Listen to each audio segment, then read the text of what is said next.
1 minute के अंदर मैं इसको डिलीट मार रहा हूं, इसमें से ग्रुप में होना नाही मुझे.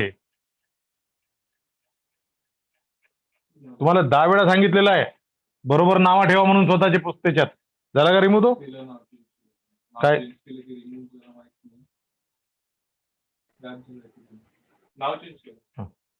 कोण होतं हे याने सांगा बरं मला. आहे काय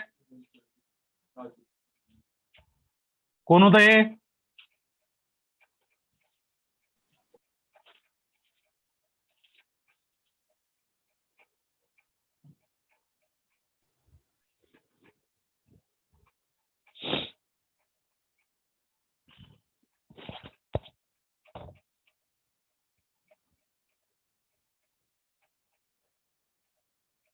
हा चला आपल्याला पाहायचे आता ड्रॉबॅक्स ऑफ द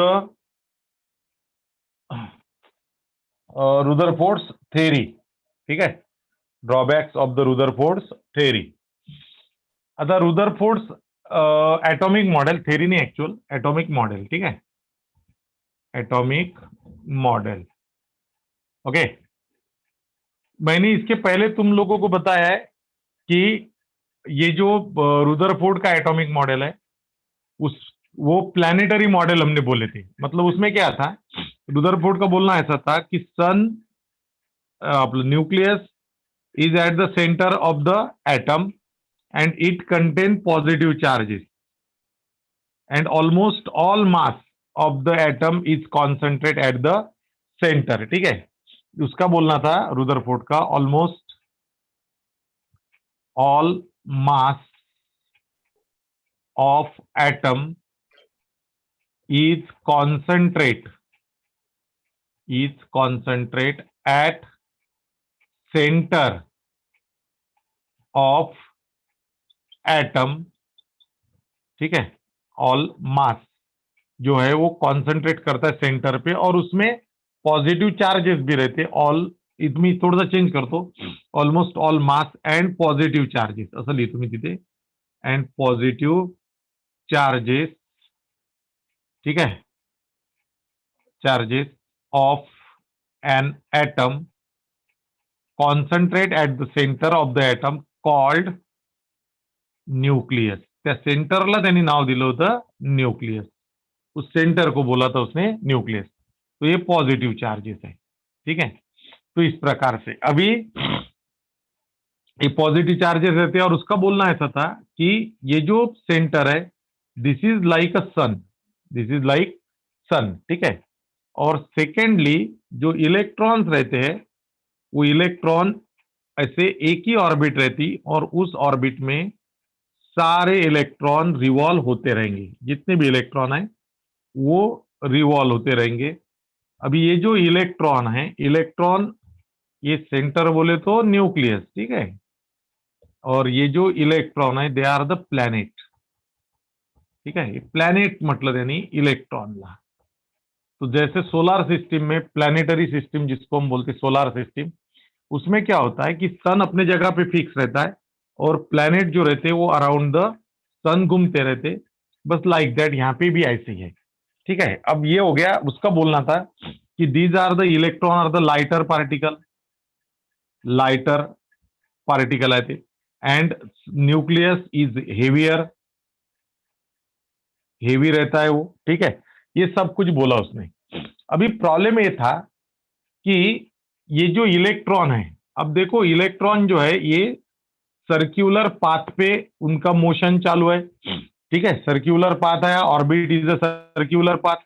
और सर्क्यूलर पाथ पे अगर मोशन चालू है तो इलेक्ट्रॉन परफॉर्म द कौन सा मोशन परफॉर्म कर रहे हो, सर्क्युलर मोशन. बरोबर आहे. तर सर्क्युलर मोशन म्हणजे सर्क्युलर पाथवर जर एखाद्या बॉडीचं मोशन होत असेल तर त्याला म्हणायचं सर्क्युलर मोशन. सर्क्युलर पाथ पे अगर किसी बॉडी का मोशन होता है तो उसे बोला जाता है सर्क्युलर मोशन. ठीक है, अब ये जो इलेक्ट्रॉन है they revolve around the nucleus on a circular path.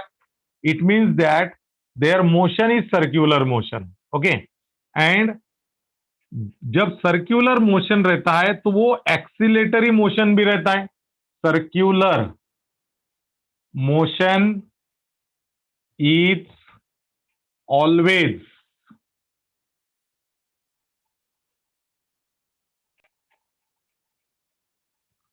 ऍक्सिलेटरी motion. Circular motion हे नेहमी ऍक्सिलेटरी मोशन राहते. ऍक्सिलरेशन प्रत्येक सर्क्युलर मोशन मध्ये प्रत्येक पॉइंटला ऍक्सिलरेशन प्रोड्यूस होते बिकॉज व्हेलॉसिटी चेंज होते. आता कसा आहे पहा, 2 मिनिटात सांगतो. It is a part of physics actually, but मी सांगून देतो, 2 मिनिटात ऐकून घ्या.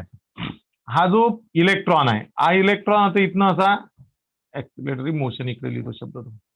अब ये जो इलेक्ट्रॉन है ये ऐसा सीधा जाने को आता है, लेकिन वो इधर जा रहा, मतलब इलेक्ट्रॉन की क्या चेंज हो गई, डायरेक्शन चेंज हो गई. बरोबर आहे. अब यहां से या पॉइंट वरून त्यांनी असं जायला पाहिजे होतं. सरळ जर गेला असता तो तर असा गेला असता, लेकिन वो सर्क्युलर पाथ है करके वो इधर आ रहा है, मतलब डायरेक्शन क्या हो गई, चेंज. इस पॉइंट से उसने सीधा जाना था, लेकिन वो इधर आ रहा है, मतलब डायरेक्शन क्या हो रही, चेंज. तो देखो ये 3 जो मैंने ये निकाला, 3 या फिर इसको 4 कर लो, तो देखो ये 3-4 में तुमको ध्यान में आता कि हर पॉइंट पे ये इलेक्ट्रॉन की डायरेक्शन क्या हो रही है, चेंज हो रही है, डायरेक्शन ऑफ मोशन चेंज हो रही है. अब वेलोसिटी जो है, velocity is a vector quantity. Velocity जो है वो वेक्टर है, और वेक्टर है इसलिए उसे मैग्नीट्यूड है और डायरेक्शन है. मैग्नीट्यूड एंड डायरेक्शन दोनों चीजें है.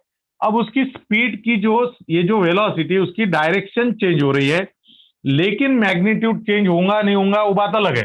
ठीक है, वो हमको पता नहीं है, लेकिन आंखों से जो दिख रहा है उसपे से हम इतना तो पक्का बोल सकते हैं कि direction of the motion of electron is change at every point because they revolve on a circular path.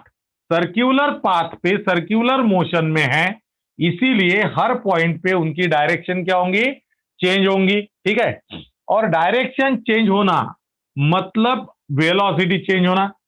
Direction change होना मतलब क्या होना, वेलोसिटी चेंज होना. क्योंकि वेलोसिटी 2 कारण से चेंज हो सकती है, एक तो मैग्नीट्यूड चेंज होने से, या फिर डायरेक्शन चेंज होने से, या फिर दोनों चेंज होने से, मैग्नीट्यूड भी और डायरेक्शन भी.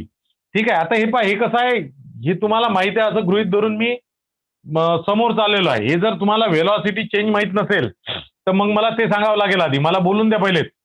कारण की वेलॉसिटी चेंज सांगितल्याशिवाय ऍक्सिलरेटेड मोशन समजणार नाही आणि मग समोरचा थोडंसं प्रॉब्लेम जाईल. जर तुम्हाला वेलॉसिटी म्हणजे काय, वेलॉसिटी कशी चेंज होते हे जर माहित नसेल तर मग समोर जाण्यात काही अर्थ नसते. पटकन सांगा.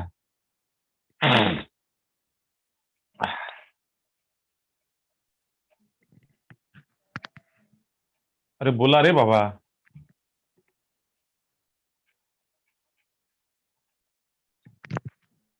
सांगा सर. कोण म्हटलं सांगा सर?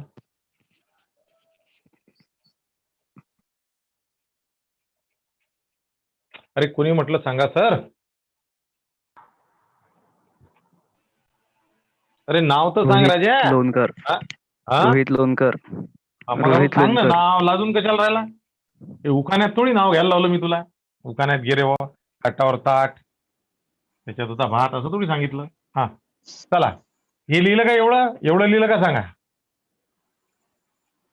सर. हा सर एक मिनिट. आता एक महत्वाची गोष्ट मी तुम्हाला वेलॉसिटीचं सांगून देतो. आणि वेलॉसिटी आणि ऍक्सिलरेशन, बरं असो. आता इकडे पाहायचं, इकडे लक्ष द्या.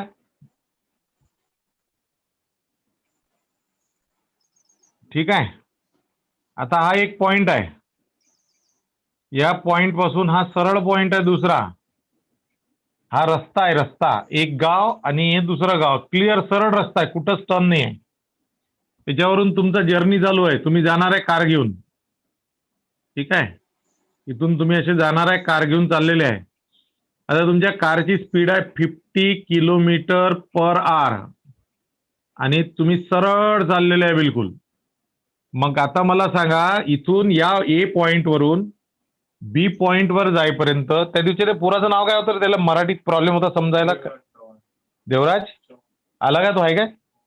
देवराज आहे का रे? Yes sir. हाँ तो ठीक है. कल नहीं था क्या तू? हाँ ना सर. अच्छा, सो अभी देखो, ये ए पॉइंट से बी पॉइंट तक क्लियर सीधा रास्ता है बिल्कुल, कुछ टर्न नहीं है, कहीं कहीं पे टर्न नहीं, कुछ नहीं.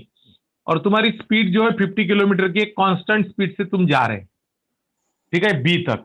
अभी ये जो 50 kilometre per hour, it is a magnitude, value आहे ती, मॅग्निट्यूड आहे, ठीक आहे, स्पीडचं मॅग्निट्यूड, तेवढी त्याची किंमत आहे, व्हॅल्यू आहे तेवढी, आणि ही डायरेक्शन तुमची स्ट्रेट है बिल्कुल। अब मुझे बताओ, यहां पे तुम्हारे, यहां से तुम 50 किलोमीटर से निकले और यहां तक कंटिन्यूअसली 50 किलोमीटर पहुंच गए, no direction change, no 50 kilometre means magnitude change नाही झालं, स्पीड कमी नाही केली, स्पीड वाढवली नाही, काहीच नाही।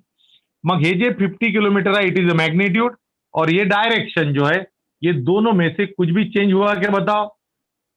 नहीं। हाँ, नहीं। ऐसा अगर होता है, मैग्नीट्यूड और वेलोसिटी, मैग्नीट्यूड और डायरेक्शन अगर चेंज नहीं होती है तो वेलोसिटी चेंज नहीं होंगी, ठीक है, वेलोसिटी चेंज हो नहीं होंगी, क्यों? क्योंकि मैग्नीट्यूड भी चेंज नहीं हुआ और डायरेक्शन भी चेंज नहीं हुई। अब ध्यान में रखना बरोबर, एक एक चीज बता रहा हूं।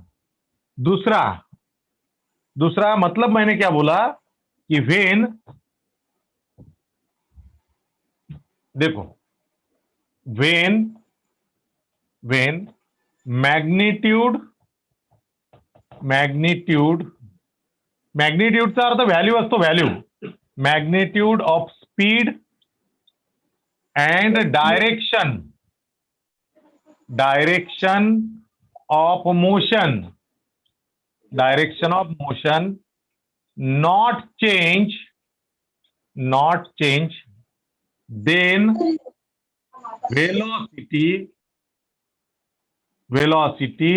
not change, एवढं लक्षात ठेवायचं, ठीक आहे। when magnitude of speed and direction of motion not change, then velocity not change। अब velocity change कब होती? अब इधर ध्यान दो कि ये रस्ता सीधा आहे, एकदम पुन्हा सरळ रस्ता आहे, सरळ रोड आहे बिल्कुल, पॉइंट ए म्हणजे ए टू बी, सरळ रस्ता है बिल्कुल, काहीच प्रॉब्लम नहीं, सीधा है। अभी तुम यहां से निकले, ऐसे सीधा जा रहे, डायरेक्शन चेंज नहीं होंगी तुम्हारी, सरळ चाललेलं आहे, पुन्हा 50 किलोमीटर पर आवर तुमची स्पीड है, लेकिन क्या है, यहाँ पे स्पीड ब्रेकर है, इथे स्पीड ब्रेकर है। अभी जैसे तुम यहां से 50 किलोमीटर से जा रहे थे, 50 यहां पे तुमने स्पीड क्या कर दिए, कम कर दिए, अब 50 पे से तुम्हारी स्पीड आ गई 20 किलोमीटर पर आवर पे, ठीक है, फिर एक क्रॉस हो गया, फिर और तुम स्पीड बढ़ाएंगे, मतलब देखो यहां पे मैग्नीट्यूड जो है वो क्या हुआ है, डायरेक्शन चेंज नहीं हुई, डायरेक्शन सीधी है तुम्हारी, लेकिन मैग्नीट्यूड क्या हुआ, 50चं काय झालं 20, 20चं पुन्हा 50 होणार आहे ते, येस और नो? म्हणजे मैग्नीट्यूड किती वेळा चेंज होता है, 2 वेळा, ठीक है, तो 2 बार मैग्नीट्यूड चेंज हो रहा है, फिर मैग्नीट्यूड जैसे ही चेंज होगा, स्पीड चेंज झाली, स्पीडचं मैग्नीट्यूड चेंज झालं की समजून घ्यायचं वेलोसिटी काय झालेली है, चेंज। अगर स्पीड का मैग्नीट्यूड चेंज होता है तो समझ लो वेलोसिटी क्या होती है, चेंज होती है, ठीक है।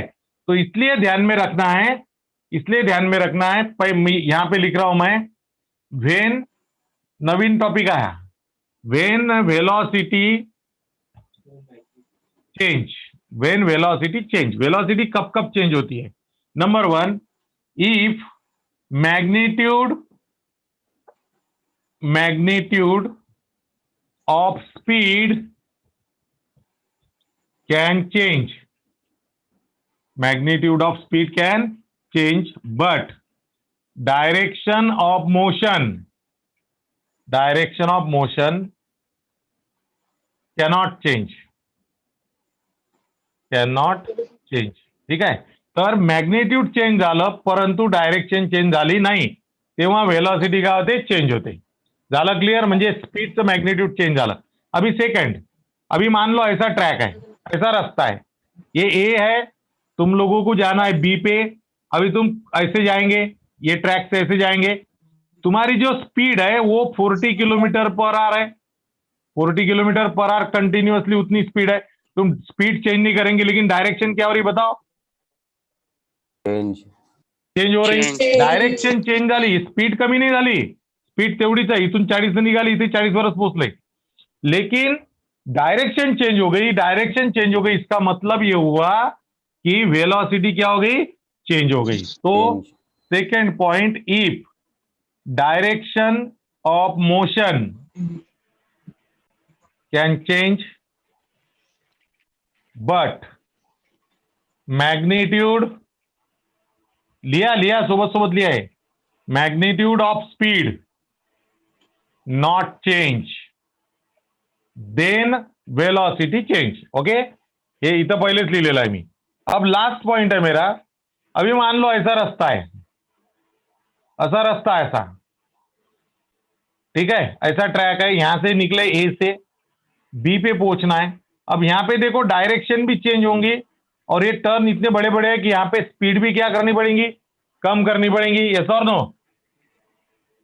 Yes sir. डायरेक्शनही चेंज करावं लागते, स्पीडही चेंज करावं लागते. अशा वेळेस सुद्धा वेलॉसिटी काय होते, चेंज होत असते. म्हणून if, last point, if both direction and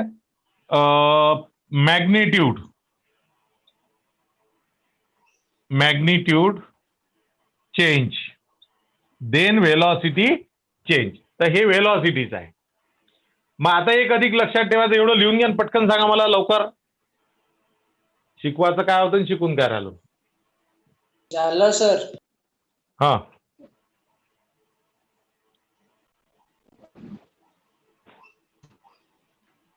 स्पीडची direction किंवा मोशन, आपलं स्पीडचं मॅग्निट्यूड किंवा डायरेक्शन, दोन पैकी एक चेंज झालं तरी वेलॉसिटी बदलते, किंवा दोन्ही चेंज झाले तरी वेलॉसिटी बदलते. ठीक है, स्पीड का मैग्नीट्यूड या मोशन की डायरेक्शन, दो में से कोई भी एक चेंज हो गया तो भी वेलोसिटी चेंज होती, या फिर दोनों चेंज हो गए तो भी वेलोसिटी क्या होती, चेंज होती. ठीक है, अभी एक बात और ध्यान में रखो, अब यहां तक पहुंच ही गए तो थोड़ा सा और आगे मैं तुम लोगों को बता देता हूं. ठीक है, तो एक बात और समझ लो, एक इंपॉर्टेंट फंक्शन और रहता है एक्सिलरेशन. अब उसका हमको भी काम है एक्सिलरेशन, किंवा काही लोक त्याला एक्सिलरेशन म्हणतात. तो एक्सिलरेशन जो रहता, ये जो रहे, ये है change in velocity, change in velocity upon time, इसका फॉर्मूला रहता. ठीक है, rate of change of velocity is called as X. मतलब वेलोसिटी चेंज हुआ, वेलोसिटी अगर चेंज होती है तो एक्सिलरेशन प्रोड्यूस होता है. ठीक है, वेलोसिटी चेंज होने म्हणजे एक्सिलरेशन प्रोड्यूस होणे. एक्सिलरेशन प्रोड्यूस होण्याकरता वेलोसिटी चेंज होने आवश्यक आहे. अगर वेलोसिटी चेंज नहीं होती है तो एक्सिलरेशन प्रोड्यूस होने वाला नहीं है. एक्सिलरेशन प्रोड्यूस होने के लिए क्या होना जरूरी है? Motion. Change in velocity. Change in velocity होना जरूरी है, मोशन नहीं. चेंज इन वेलोसिटी होना जरूरी है. चलो अब आ गए हम हमारे एटॉमिक मॉडल पे. तो उसने ऐसा बोला था कि central part of the atom is nucleus. ठीक है, तो nucleus and it is like a sun and it is heavy. Okay, it contain almost all mass and all positive charges are situated in the nucleus. After that Rutherford said electrons are revolve around the nucleus in single orbit. देखो मैं word कौन सा use कर रहा हूं, क्या बोला मैंने, कौन सा orbit? Single orbit. हाँ, single orbit, त्याचं म्हणणं होतं सिंगल ऑर्बिट में. और these electrons are compare with the planet by Rutherford. Planet, और ये उसका बोलना था कि दीज आर द लाइटर. ठीक आहे, हलके असतात ते, असं त्याचं म्हणणं होतं. हलकट नसतात, हलके असतात. हलकट आणि हलकेमध्ये फरक आहे. ठीक आहे, तर ये हो गया, ये ऐसा उसका बोलना था. अब ये मॉडल को उसने बोला planetary model. This is called as planetary model. Okay, अभी चलो अपने स्पीड पे आ जाओ अपन. अब ये जो इलेक्ट्रॉन है, ये इलेक्ट्रॉन देखो सर्क्युलर मोशन मध्ये आहे, तो असं सर्क्युलर पाथवर फिरत आहे, म्हणून कोणतं मोशन आहे, सर्क्युलर मोशन. और सर्क्युलर मोशन में देखो डायरेक्शन हर बार चेंज हो रही, प्रत्येक पॉइंट पर, हर पॉइंट पे डायरेक्शन क्या होती, चेंज होती. अरे सीधा है ना भाई, इसने ऐसा सीधा जाने को होना था लेकिन वो इधर आ रहा है ना, इसने ऐसा सीधा जाने को होना था लेकिन इधर आ रहा है. अब ये इधर जाने को होना था, यहाँ पे आ गया, इधर जाने को होना था, यहाँ पे आया, इधर जाने को होना था, यहाँ पे आया. किती वेळा करून दाखवू रे, इकडे जायला इकडे आला, म्हणजे प्रत्येक पॉइंटवर डायरेक्शन चेंज नाही होऊन राहिली का त्याची? हो. हाँ, मग प्रत्येक हर पॉइंट पे अगर डायरेक्शन चेंज हो रही, इलेक्ट्रॉन की, इसका मतलब यह है कि इलेक्ट्रॉन की वेलोसिटी क्या हो रही, चेंज हो रही। वेलोसिटी ऑफ इलेक्ट्रॉन चेंजेस, बरोबर है, velocity of electron changes due to change in direction. Direction change हो रही है मोशन की, इसलिए वेलोसिटी क्या हो रही, चेंज हो रही। ठीक है, अब अगर वेलोसिटी चेंज हो रही due to direction, okay, because of change in velocity, इथं लिहितो मी पुन्हा, because of change in velocity motion of electron, motion of, हे मोडून टाकायचं, हा चला, motion of electrons is accelerated motion. Accelerated motion असते ते, कोणतं मोशन असते, ऍक्सिलरेटेड मोशन. झालं इतकं क्लिअर? इतकं जर क्लिअर झालं असेल तर मग मी समोर शिकवतो. बोला.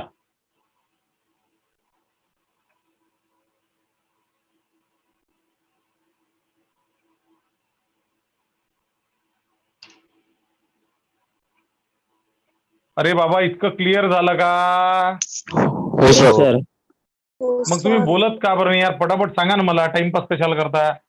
इथं मी काय सांगितलं, फक्त जस्ट मैंने एक दो चीजें बोला कि ये इलेक्ट्रॉन जो है ऐसे सर्क्यूलर ऑर्बिट पे घूमते हैं, और सर्क्यूलर ऑर्बिट पे घूमते हैं, इसका मतलब उनकी हर पोजीशन पे उनकी वेलोसिटी क्या होती है, चेंज होती है. अब वेलोसिटी क्यों चेंज होती है? क्योंकि मोशन की क्या चेंज हो रही, डायरेक्शन. डायरेक्शन चेंज झाली. अरे यार मला तुम्ही सांगा ना, तुम्ही सरळ चालले, असे सरळ जातात चालले म्हणजे डायरेक्शन चेंज होते काय? नाही. सरळ जर गेले तुम्ही, डायरेक्शन चेंज होते काय? नाही. पण असं टर्न घेतल्यावर डायरेक्शन चेंज नाही होणार का? हो. Yes sir. तेच तर सांगून राहिलं मगापासून मी.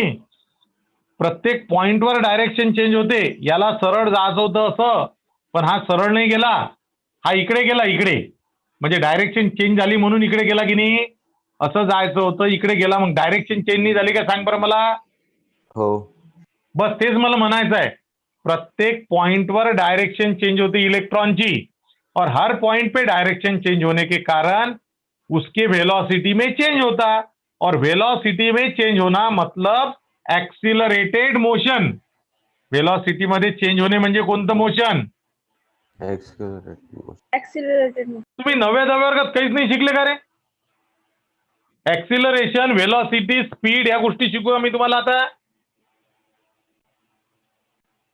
अरे बाबा, एक्सिलरेशन, स्पीड, डिस्प्लेसमेंट ह्या ज्या समजलं गोष्टी ना. होत्या, मोमेंटम, हे 9th स्टँडर्ड मध्ये होतं ना तुम्हाला.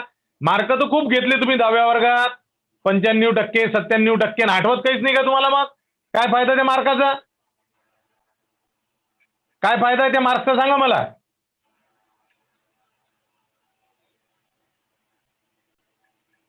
आठवते का हे चारू, आठवते का तुला? मी एक वाक्य नेहमी म्हणायचो, नॉलेज ओरिएंटेड बना, मार्क्स ओरिएंटेड नका बनू. बोललो होतो ना? हो सर. नेहमी म्हणायचो ना? हो. तुम्ही सगळे मार्क ओरिएंटेड आहे, फक्त तुम्हाला मार्क्स पाहिजे, नॉलेजचं काही घेणं नाही आहे. अबे हे जर आठवत नसन तर काय फायदा आहे? 9th मध्ये शिकवलेलं आहे मी स्वतः तुला. वैभवी मदनकर, जान्हवी बॉम्बे, शिकवलेलं आहे की नाही? शिकवलेलं आहे, सांगा मला. आणखी बाकीचे जे कोणी असेल, साक्षी श्रीवास, आठवते का? नागपुरे तुषार, हे मी स्वतः शिकवलेलं आहे तुम्हाला 9th स्टँडर्ड मध्ये, घासून घासून शिकवलेलं आहे. काय फायदा त्या शिकवण्याचा? मूर्खलेखाचे उत्तर सांगायला कोण तयार नाही, बोलायला कोण तयार नाही आहे. पटपट सांगा मला. ऍक्सिलरेटेड मोशन म्हणजे वेलोसिटी चेंज झाली म्हणजे ऍक्सिलरेटेड मोशन आहे. पटलं का? हो सर. हो सर. आता याचं एक म्हणणं असं होतं, इकडे लक्ष द्यायचं. आता हे मी मोडतो. आता हे लिहिलं का तुम्ही? हो सर. हा. आता एक गोष्ट अधिक लक्ष द्यायची इकडे. सीबीएसईचे आहे ना तुम्ही? का रे सांगळूतकर? हो. मग काय केलं मग 9th स्टँडर्ड मध्ये, 10th स्टँडर्ड मध्ये? सीबीएसई वाले पोरं तर हुशार असतात म्हणते, असं ऐकलं होतं बा मी. मला तर अनुभव नाही आहे त्याचा. हा, समजलं ना. अरे राजा, तुम्हाला सांगता आलं पाहिजे. 9th स्टँडर्डचं जर तुम्ही 11th मध्ये सांगू शकत नाही तर कसं होणार आहे रे? तुम्हाला एंट्रन्स द्यायचे आहे समोर, एवढ्या कठीण परीक्षा आहे. JEE ची परीक्षा बेटा, JEE ची जी ऍडव्हान्सची 2 परीक्षा असतात, मेन्स आणि ऍडव्हान्स.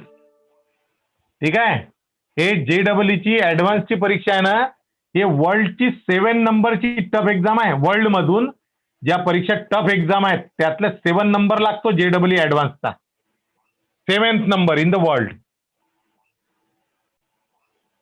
आणि जे पोरं ऍडव्हान्स क्लिअर करतात ना, तेच पोरं द्यायला जातात IIT ला. मेन्स पास झाल्याने नाही होत. मेन्स पास झाल्याने JEE याला IIT ला नंबर नाही लागत. मेन्स पास झाल्यानंतर ऍडव्हान्स, आणि ऍडव्हान्स जर पास झालं तर मग IIT, नाही तर मग ITI करा. मग इथं जायचं आहे की इथं जायचा विचार करा. अबे एवढी टफ एक्झाम आहे आणि जर आठवलंच नाही काही लेख हो, तर मग काय लिहिणार आहे तुम्ही तिच्यात, मूर्ख हो बयाळ लेखाचे. हा चला, आता असं होतं, एक मॅक्सवेल नावाचे सायंटिस्ट होते, आठवा आता बरोबर, आता 5. मॅक्सवेल, तो क्रिकेटर नाही वेस्ट इंडियाचा, ऑस्ट्रेलियाचा. मॅक्सवेल नावाचे सायंटिस्ट होते. त्यांचं असं म्हणणं होतं, बरोबर ऐकायचं, मैक्सवेल का बोलना ऐसा था कि जो भी पार्टिकल सर्क्युलर मोशन में रहता है, जो कोणी पार्टिकल सर्क्युलर मोशन मध्ये राहते, बरोबर आहे का, त्या पार्टिकल मधून इलेक्ट्रोमॅग्नेटिक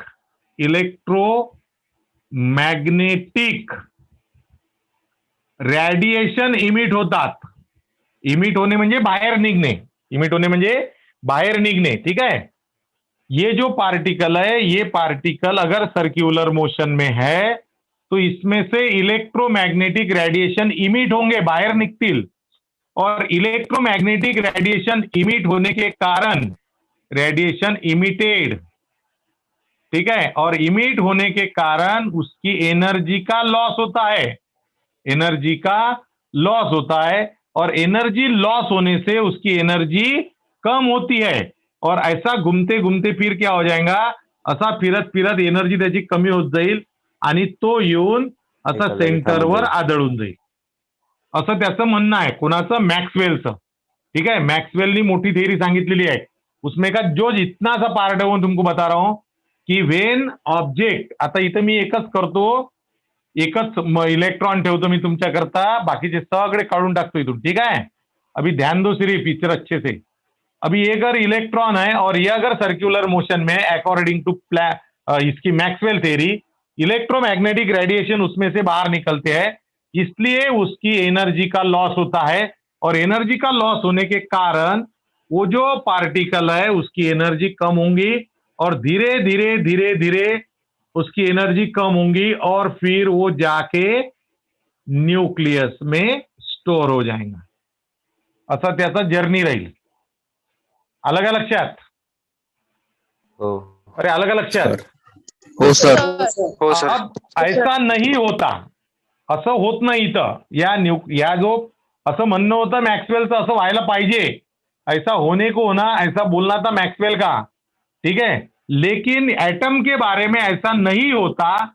तो वो क्यों नहीं होता, इसका आंसर रुदरफोर्ड ने नहीं दिया. व्हाई electron not fall into the nucleus. ठीक है, व्हाई electron not fall into the nucleus, ये जो है क्वेश्चन, इसका आंसर रुदरफोर्ड ने नहीं दिया. समझ में आई बात, समजलं बोलणं. हो सर. हा, एक चीज, हा झाला पहिला ड्रॉबॅक, एकच सांगितलं आतापर्यंत. दुसरा की इसने क्या बोला था, हे महत्वाचं आहे, असं फिरता फिरता फिरता फिरता त्याची गोल गोल फिरताना, सर्क्युलर मोशन मध्ये राहताना त्याची एनर्जी काय व्हायला पाहिजे, कमी व्हायला पाहिजे. कोणाची, इलेक्ट्रॉनची.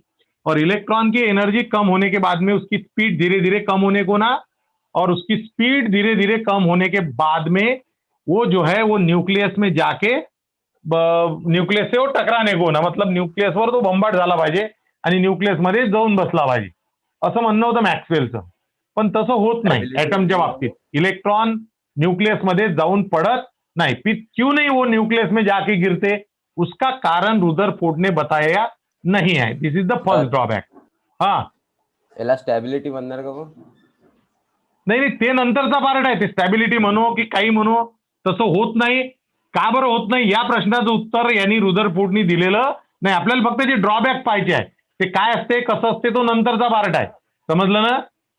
हो.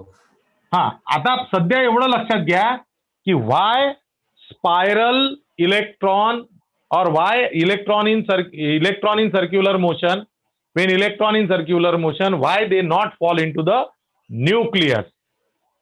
ठीक है, because according to Maxwell theory, the particle or any object which is in a circular motion, it emit the electromagnetic radiation, and because of emission of electromagnetic radiation their energy decreases, and because of decrease in energy they fall at the center.